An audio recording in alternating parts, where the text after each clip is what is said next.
Welcome to the Thalberg Foundation podcast series, New Thinking for a New World. Host Alan Stoga welcomes leaders from around the world to explore the issues that are challenging and changing their societies. From climate change to democracy under siege to geopolitics and beyond, we are looking for ideas that can make all our lives better. By any measure, Iran had an awful 2020. The year started with the assassination of the country's leading military officer and ended with the assassination of its leading nuclear scientist. The economy contracted for the third year in a row, and inflation averaged 30% and is rising even faster now. Some of that is the impact of the U.S. and other sanctions. Some of it reflects economic mismanagement by the Iranians. Regardless, the consequences are extensive economic and social distress made worse, much worse, by COVID, which has taken a huge toll in the country. On top of all that, the rapprochement between Israel and the Gulf Arabs fundamentally changed the geopolitical chessboard on which the Iranians like to play. My guests today know Iran as well as almost anyone outside the country possibly can know Iran. Seema Shine leads the Iran program at Israel's prestigious Institute for National Security Studies and spent most of her career in the Israeli intelligence community. Sanam Vakil is the Deputy Director of Chatham House's Middle East North Africa program, where she leads the Iran Forum, among other projects. Welcome, Seema. Welcome, Vakil. Welcome. Thank you. Thank you for having us. Let's start with the 60,000-foot view. From a distance, Iran seems to be a mess. Is that a fair description? I think it's a fair description from on one side, but if you are looking from Iran outside, and especially if you are looking from the point of view of the regime, one could say to himself in the regime that they have managed the very difficult situation, perhaps in the best way that they could have done it, and they feel that they have found a way to survive in this very severe economic situation, knowing how to circumvent part of the sanctions and having the support of Russia and China that are opposed to the American sanctions on one hand, and on the other hand, the regime has learned how to handle the anger of the population, in spite of the fact that we see every second day demonstrations here and there all over the country due to economic reasons. The regime at the end of the day has learned how to suppress it and how to make sure that, first of all, people are scared enough not to join and to enlarge the demonstrations wherever they happen. And at the same time, there are more and more, I would say, millions of people that are part of the regime, and their future, present and future, depends on the regime. So they are supporting the regime. So in spite of all the difficulties, we must admit that Iran is surviving and actually might even be able to survive the continuation of sanctions if they cannot manage to have a better understanding with the new Biden administration. Sanam, there will be an election in June for the presidency, so it's a highly political year. Again, the regime seems in good shape. The people seem not in quite good shape. But is there any risk of instability that is relevant from your perspective? Well, I would agree in general with Seema's characterization of the Iranian system as being resilient, having survived 3 years of maximum pressure. I maybe take issue that there are protests every other day in Iran, because I think that's a bit of an exaggeration. And I think that actually there haven't been protests every other day in Iran. There are currently protests actually going on in Iran, in Sistan and Baluchistan, and those are quite surprising, coming out of the blue. But actually what maximum pressure has not done is elicit any sort of domestic opposition and instability. Seema is correct in her description that the regime has become more repressive and more resourceful in monitoring and pressuring Iranian society, controlling social media, and being very direct in their messaging that maximum pressure is creating a sort of culture of solidarity. There's a bit of a rally around the flag effect also taking place in Iran. There are multiple cleavages, and Iranian society brings together huge, diverse parts of the country with different ethnic and religious groups and different social and economic classes. So it's very hard to make substantial generalizations about Iran. But I would say surviving is the construct. And I think among the political establishment, survival has somewhat emboldened the Iranian leadership. They feel strengthened by their ability to push back against sanctions. They feel strengthened by their ability to empower the domestic economy despite sanctions. And of course, ordinary Iranians have weathered the primary burden of the economic decline, the currency devaluations, the growth in inflation. But the consequence there has really been that Iranians have become more politically checked out, if you will. And this, of course, has also helped the state because they feel more consolidated. They feel less threatened from within. I think a bit of the problem in looking at Iran is that we're always looking for the moment where there is going to be a protest in Iran or where there is going to be that sort of sign of internal dissent. And I'm sort of arriving at my sort of thinking after all of these years of sanctions and containment and saying very much out loud, is it not time to stop wondering when the Islamic Republic is going to fall and instead think about how the Islamic Republic might change? The presidential election is in June and the new president takes office in August. How do these pressures shape that political contest? Sima, what do you think? First of all, it's very important to mention those elections because not because the president is the most important person in Iran, it's the leader that is the most important one, but it is in this context, it is very important because he is elected for 2 terms, which means 8 years. And taking into account the age of the leader, it might happen, and it probably will, that he will pass away during these 8 years. So from his point of view, the person who will be elected, I would even use the word selected because it's not a really open elections. But the one who will be at the end of the day out of a list of 4 to 7 candidates that might be at the end, his personality will be very important when it comes to the transition after the leader. I think this is also part of the reason that we see the regime today.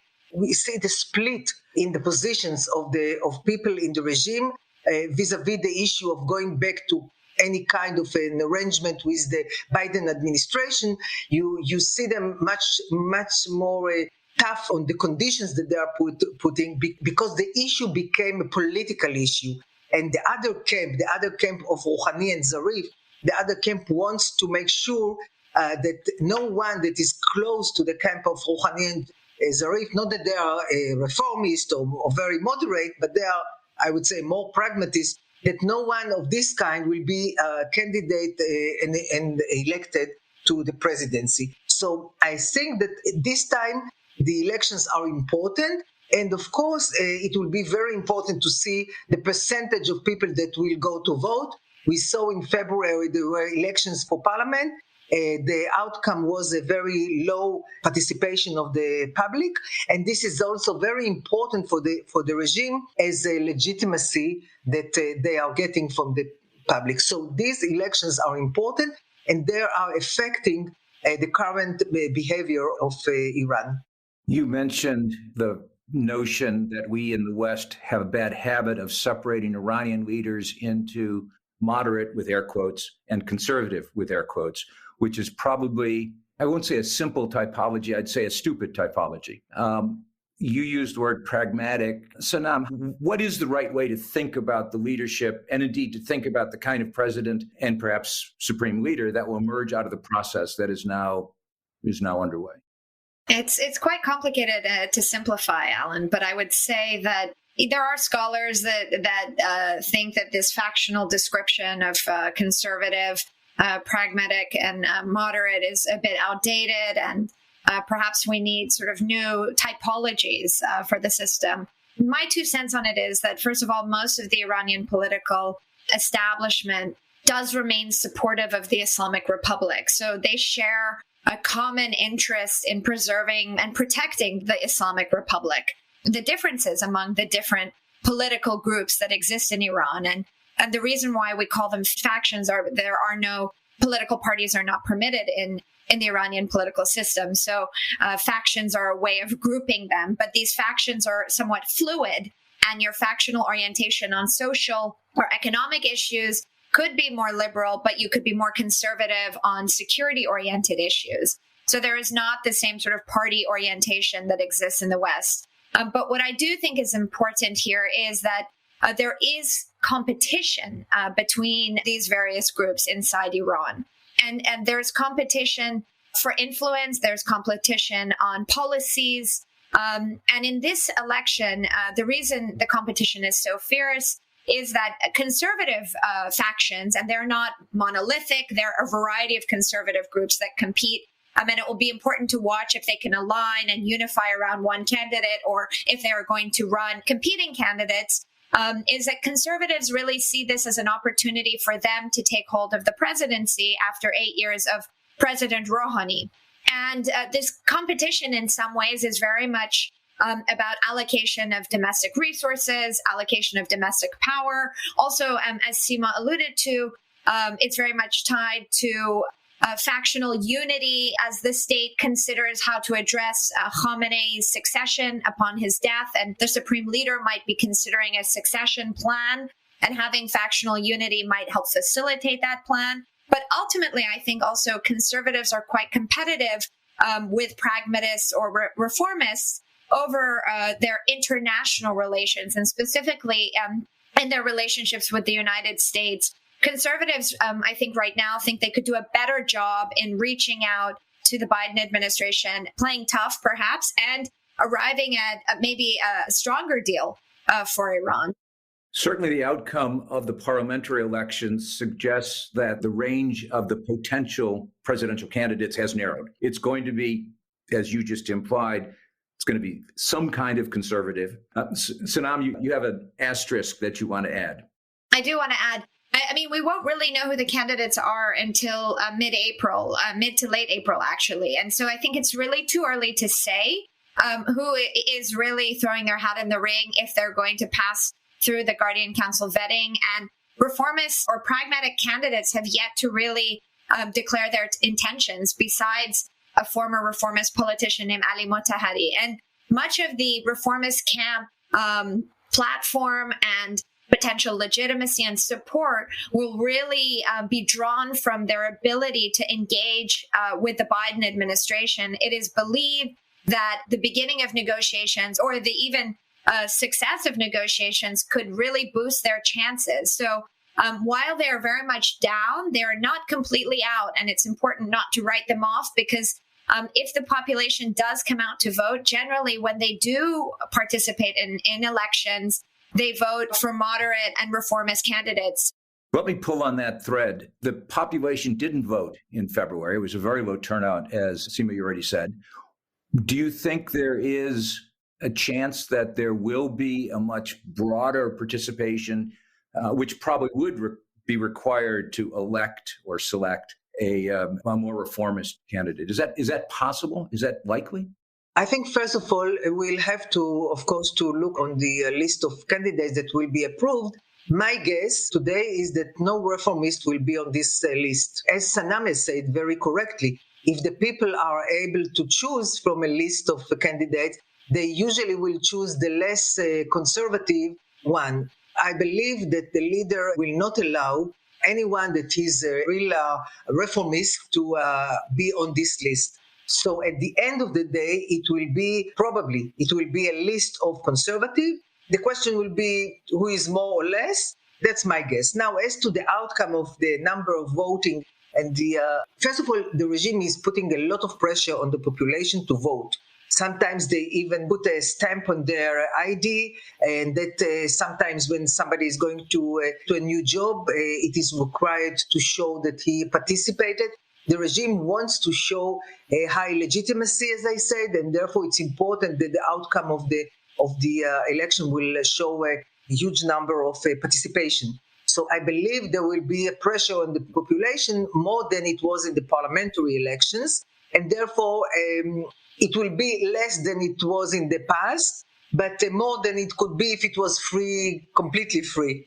Because I think the young generation especially, and even others, are really fed up with the regime and are fed up with all the tactics that the regime is using. The supreme leader, Ayatollah Khamenei, is 81. He's been in power for more than 3 decades. As you said, this presidential election may well be setting the context and the framework for his succession. If he dies this year, what is his legacy? This will be the subject of many podcasts to come, I'm sure. That makes us first, so that's good. I think there is going to be a lot of reflection about Khamenei. He's been in power, as you said, for 3 decades. That's a long time. And he's somebody who really has tried to rule by consensus. And he has grown into his leadership. When he was selected to be supreme leader in 1989, he was not seen to be the most eligible, nor did he have the adequate religious credentials. He was perceived by many to be rather weak. But I think that over the decades, he has asserted himself, learned to be quite effective in developing relationships and building a very strong, influential network of influence throughout the political system. Of course, he has worked very closely with the Revolutionary Guards. That's the general sort of assumption about his leadership. But I see him as having built a stronger network that is not just military or security based, but one that really runs through the unelected institutions inside Iran to support his leadership and to support the longevity of the Islamic Republic. So that, I think, is one of his legacies. Additionally, he's somebody that's worked very much to protect the security and stability of the Islamic Republic. He has a very paranoid worldview that is deeply anti-American, deeply suspicious of Western intentions and Western objectives towards Iran. And this, of course, has led Iran to pursue a resistance strategy in the region, has led Iran to also be quite suppressive internally. He will be, of course, very much also linked to the very harsh crackdowns that have come at various moments. Sima. His legacy will be, do not believe the Americans, do not negotiate with the Americans. And this is something that I think will be a very, very strong legacy that he will leave after him.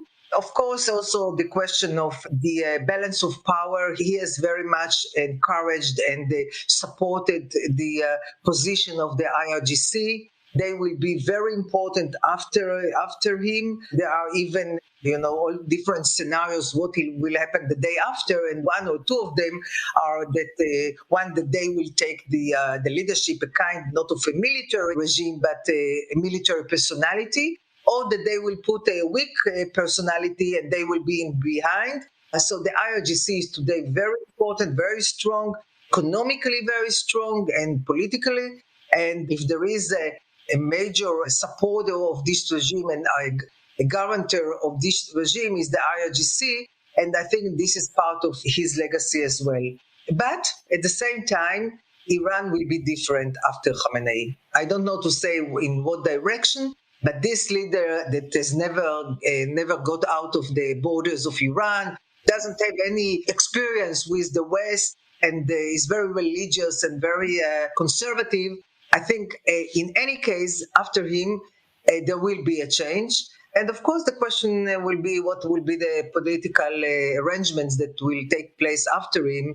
Would it go smoothly? Who will be, etc. But it might be different. The biggest challenge any leader anywhere has is succession. Good leaders pave the way for their successors for all sorts of positive and sometimes negative reasons. Do you think Ayatollah Khamenei thinks about the future in those terms? Is he preparing the succession? To pick up the second thread, does the Revolutionary Guard play a role in that maneuvering? You suggested that they might. Sanam, what do you think? I think, this is, of course, purely speculative. We have some hints by media reporting and otherwise, but I think that Khamenei is deeply concerned with his legacy. And I think those concerns are very much driving his level of engagement within the Iranian political establishment, trying to promote consensus between the different factions on the one hand. But I think on the other, the Assembly of Experts, which is tasked with selecting the next supreme leader, there is a committee within the Assembly of Experts that has been tasked with looking for candidates as well. We don't have the knowledge or the short list of who is on being considered by the supreme leader. And those of us who watch Iran, have speculated in our writing and in our work of the different scenarios that Khamenei might be thinking about. I personally expect that Khamenei is looking for a candidate who is similar to himself in worldview, in ideology, one who's very committed to preserving the system as it is, not changing the system. And that would very much ensure and sort of enshrine Khamenei's legacy as a protector of the Islamic Republic and of this sort of novel system of government. I also think that Khamenei is looking for a younger leader, similar to his age in the mid-50s when he was selected. So one of the candidates that I think is worthy of mention, and one that I'm following, is the current head of the judiciary, who also ran for president in the last election, named Ebrahim Raisi. I think he is quite close to Khamenei in ideology and in outlook, and quite conservative.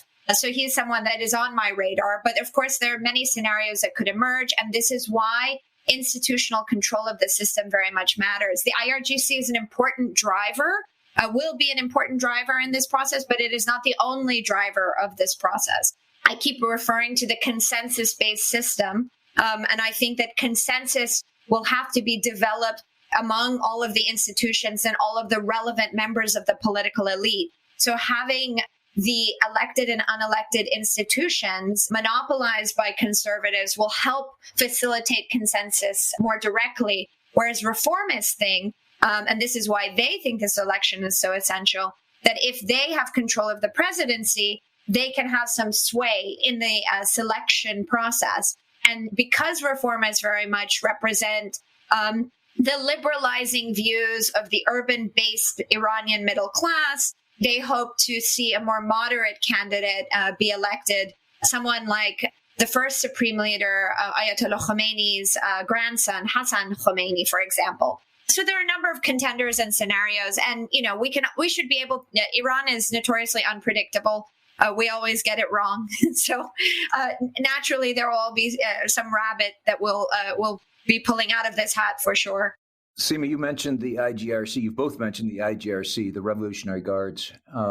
They clearly have evolved as a much more powerful institution over the 3 decades of Khamenei's rule. Seema, you suggested that they could perhaps become an actual player in a way in the future that they haven't been. Is that one of the differences as you think about Iran's future that we ought to be thinking about? You see, it's very difficult now to forecast the future. I would put an emphasis on the IRGC in the process of electing the next leader, because it will be very important for them. Not only it will be important institutionally for them to have the leader, someone who will continue to support their position. It's millions of people.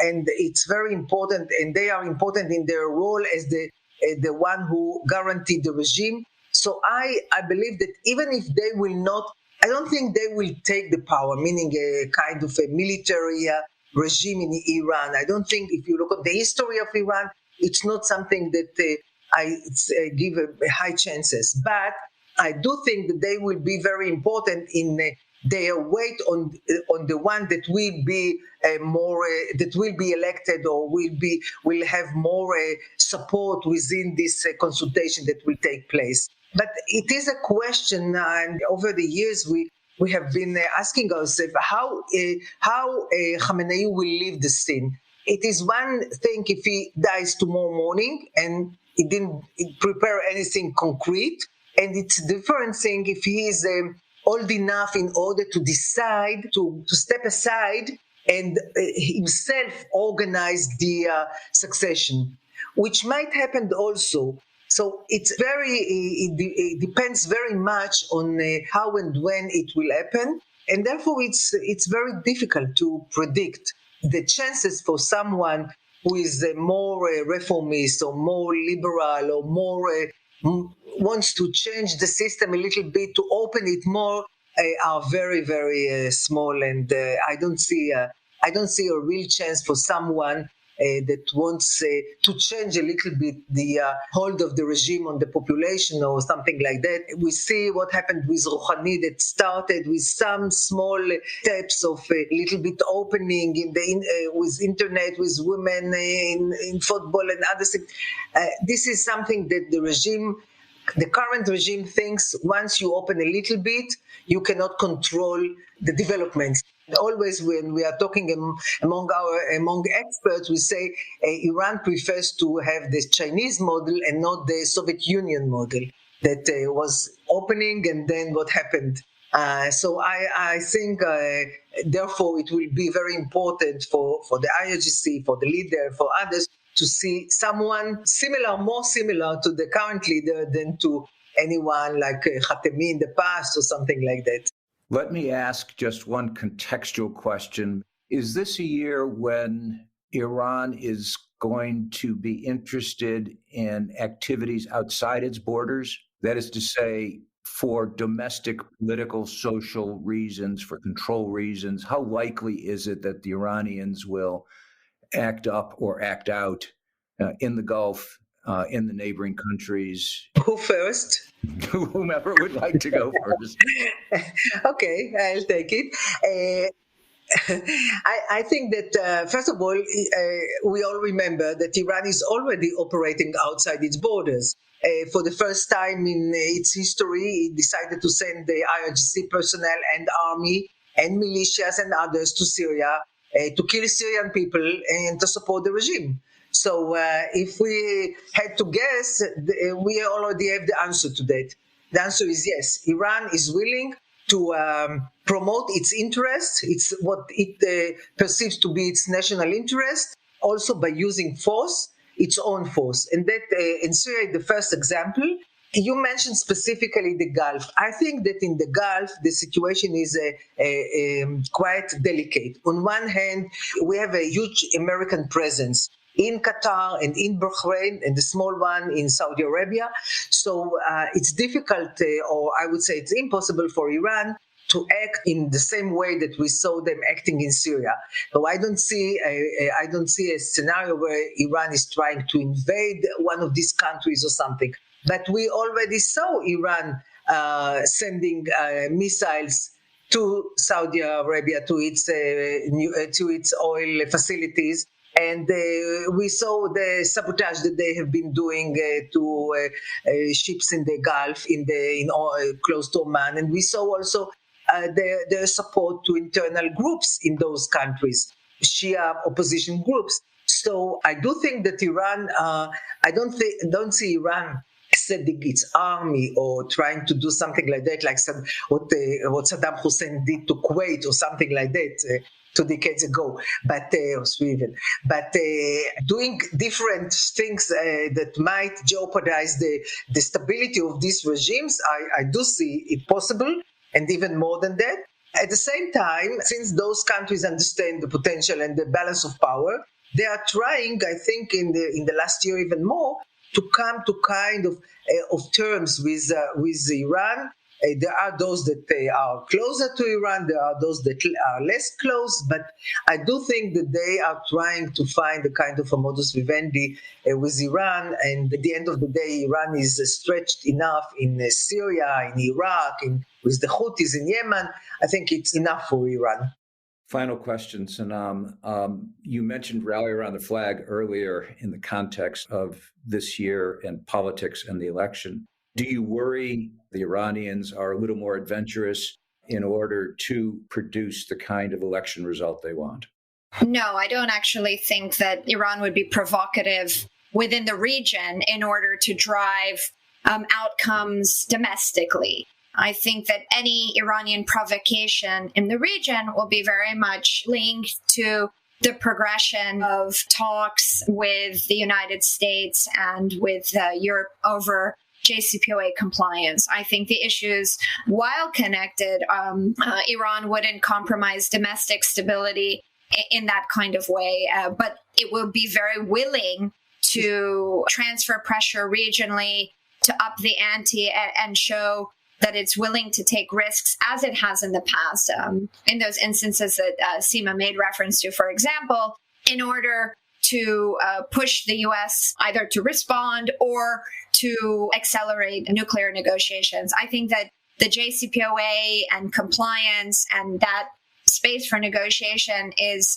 quite high on Iran's agenda for this year. It's important regardless of who is going to run. Sanctions relief will move the Islamic Republic beyond survival and help Iran to meet some of its development goals, improve quality of life within the country. These do matter for Khamenei's legacy and leadership, but also to address basic governance issues and rising levels of poverty. Thank you for that. And thank you, Seema, as well, for your comments. I've very much appreciated this conversation. I'd like to reserve the possibility of coming back either just before or just after the election, because this is obviously a year where there will be lots of interesting developments in Iran, in the Gulf, and in the larger region. Again, thank you for your analysis. Thank you for the conversation. Thank you so much. Thank you. Thank you. Thank you for listening to this episode of the New Thinking for a New World podcast. We welcome your comments on our website, talbergfoundation.org, and please subscribe to the podcast in the app of your choice. This podcast was made possible with the generous support of the Stavros Niarchos Foundation.